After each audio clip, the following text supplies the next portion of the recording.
గతంలో తమకు ఇచ్చిన ఇళ్ల స్థలాలకు హద్దులు చూపించాలని కళాకారులు డిమాండ్ చేశారు. ఈ మేరకు బుచ్చిరెడ్డిపాలెం డిప్యూటీ తహసీల్దార్ కు వినతి పత్రం అందజేశారు.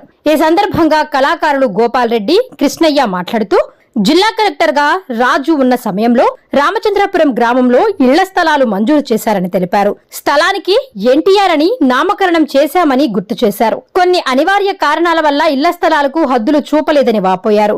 మాజీ ఎమ్మెల్యే పోలంరెడ్డి శ్రీనివాసులరెడ్డి దృష్టికి తీసుకెళ్లామన్నారు.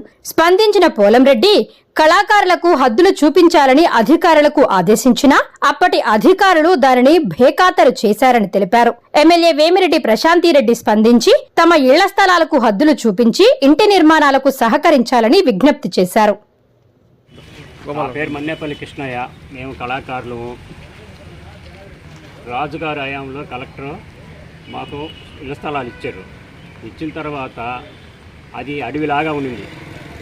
అడవిలాగా ఉంటే మేము దాన్ని చేయించమని చెప్పి వాళ్ళని అద్దెలు ఏర్పరచమని చెప్పి బతిరాడినాము. అది ఏదో అనివార్య కాలంగా చేయలేరు. తర్వాత మళ్ళీ 2-3 సార్లు అదేవిధంగా ఇచ్చాము, జరగలేదు మాకు.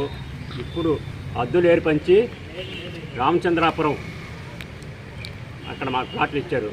అద్దెలు ఏర్పరిచి మా స్థలాలు మాకు చూపించి ఇల్లు కట్టించవలసిందిగా మేము కోరుకుంటున్నాం.